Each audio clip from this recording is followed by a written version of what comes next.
Today we're talking about a national security meltdown. A lot of people are getting fired. We have a conspiracy theorist with a lot of influence, and then we have the Signal chat scandal, and it's all coming together. A lot of this stuff, it's just hard to believe. Let's get into it.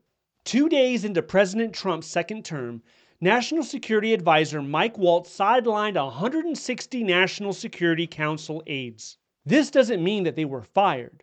No. Instead, they were told to pack their stuff up and go home. You're going to be teleworking now. Instead of coming to the office, you stay at the house.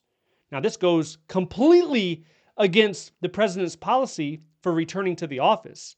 So everyone else has to come to the office. Not these 160 people, though. These are individuals from, let's say, CIA, FBI, State Department. They're detailed. Okay? And why are they at home? Because a loyalty test has to be done. The president needs to ensure that these individuals are loyal to his agenda, because if they're not, there could be some problems. You might have policy sabotage, leaks, internal tension, bureaucratic resistance, mixed signals to agencies.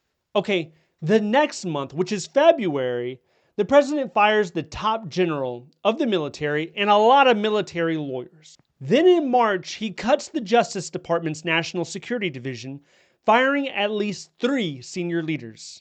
But the real chaos happens on April 3rd.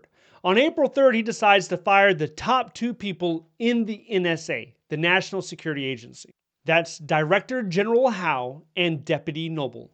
The director was in that role for well over a year, and the deputy had a government career that spans back to 1987. So why is this happening? Allow me to introduce you to Laura Loomer. She's a far-right activist, failed congressional candidate, and a self-proclaimed pro-white nationalist. At her core, she is a right-wing journalist, but she's got some crazy and wild conspiracy theories, to include 9/11 being an inside job, a lot of anti-Muslim rhetoric, and this idea and concept of mass shootings across the country being somehow staged. So there's a lot of hateful things coming out of her mouth, so much so that she's banned on certain social platforms, Facebook and I believe Instagram. Now, despite this, she's a friend to President Trump.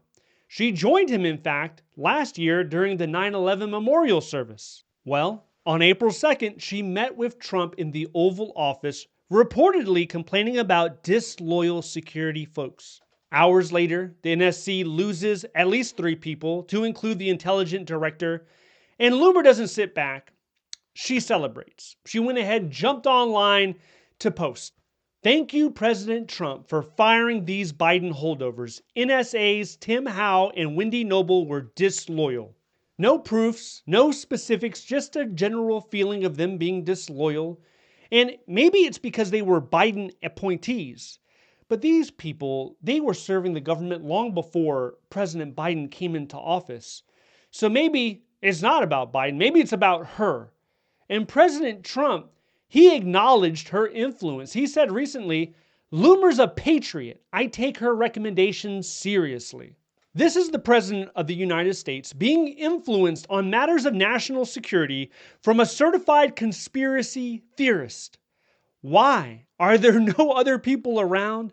Are there no reputable professionals that have a history of doing the right thing or making accurate and sound decisions?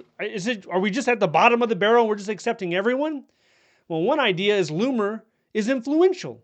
Why is this? She has influence in the far-right media, 1.6 million X-followers, shared views on election integrity, attacks on Trump's enemies, and unwavering loyalty to Trump. But here is where things get even messier, because we know President Trump.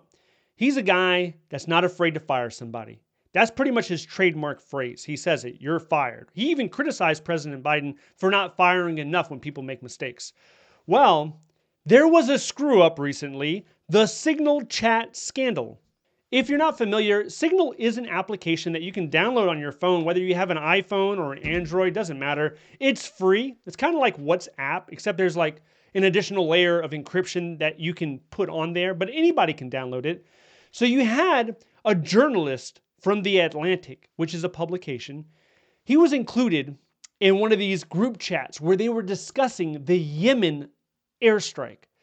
Now, you might have heard of this, but you would be surprised to the level of detail that was revealed. This is to include the timing of the strikes, specific targets, types of military assets used, and the identity of undercover CIA officers. The Pentagon's Inspector General is now probing Defense Secretary Pete Hegseth. And you would think that this offense, at the bare minimum, should get an oral reprimand. You should get reprimanded for something like this because this is huge. That individual probably doesn't have the clearance level. They could have leaked it out. It could have been horrible. And this is the perfect time to show that you're an individual that does not tolerate big mess ups, big scandals like this. This is where you exercise that pin that you fire everybody on. But no, over here, everyone's keeping their jobs. And instead, you have President Trump firing people not even involved in this chat scandal. Meanwhile, Congressional Representative Jim Himes says, how's honest, law-abiding? Maybe that's why he's out. Senator Mark Warren calls it astonishing. He's asking, with China's Salt Typhoon cyber attack hitting us, how does this make us safe? Oh, and it's worth mentioning that Elon Musk did pay the NSA a visit last month. Then he tweeted, NSA needs an overhaul. Coincidence? Maybe, but this feels less like reform and more like a loyalty purge.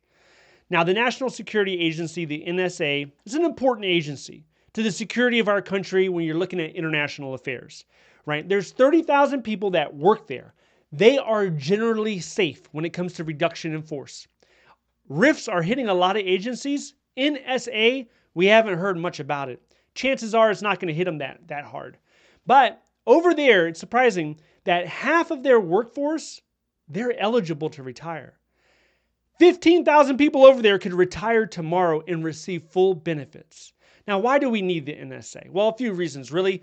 First is protection from cyber attacks, intelligence gathering and analysis, also global surveillance and counterintelligence. But the agency is not that transparent, and President Trump has a mixed relationship with the NSA. On one hand, he doesn't really like them when it comes to internal matters. So when it comes to leaking classified information, when it comes to talking about the deep state, NSA is one of the first acronyms that comes to people's minds. So he doesn't like them in that regard. But when it comes to global surveillance and understanding what each and every country is doing and where are they positioned, well, then he likes them for those reasons. So what does the future hold? Number one is the NSA, the National Security Agency, will continue to be important for this country, and it will exist. Whether people come or go, the agency should be safe. Number two is Laura Loomer. Her influence will likely grow as her audience grows. She has a lot of social media reach right now, not just on X. She's also on Rumble. She's also on YouTube. So she's making efforts to grow an even larger audience and using that to be more influential with the president. Now, if some of her advice blows up in the president's face and it causes a scandal of some sort, then perhaps he'll take a step back. But as of now, it seems they're friendly. They're on friendly terms. Now, President Trump's going to continue to be President Trump. Now, what we've seen from him is he's embracing more nationalism. He had that in the first term, but not like this. This is a new level of nationalism. This American first policy. And if you're an American and you just hear American first, well, that makes a lot of sense. I'm an American, I'm first. That makes sense. That passes the common sense check if you just look at it on the surface level. But when there's too much nationalism, it does have its negatives.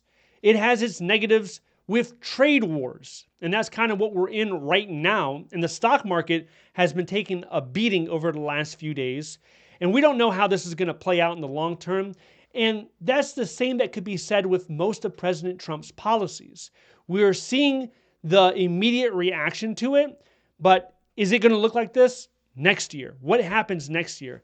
As the stock market goes down, as tariffs make it more expensive for Americans to afford goods and services, there will come a point where his popularity drops, where GOP, their popularity drops. I think Rand Paul was talking in Congress the other day, and he was saying the last time a Republican president implemented tariffs, it was so deeply unpopular that for the next 50 years, Republicans were not able to have any majority in any house.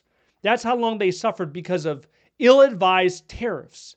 Now, Largely what's being done right now is emergency powers are enabling the president to put forth these tariffs.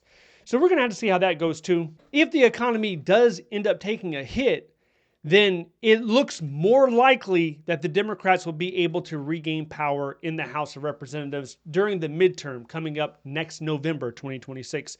Now, speaking of President Trump's policies, one of the policies he enacted, I believe January 20th, it was his first day, was the return to office policy that we mentioned a little bit earlier. Now, it's been over 2 months now. A lot of federal employees are back in their buildings. There's a lot of overcrowding. There's parking issues. A survey was given to over 5,000 federal employees to find out how is that going. If you're interested in that, check this video out next. Stay updated by signing up to the newsletter down below. Thank you so much for watching. I'll see you in the next one.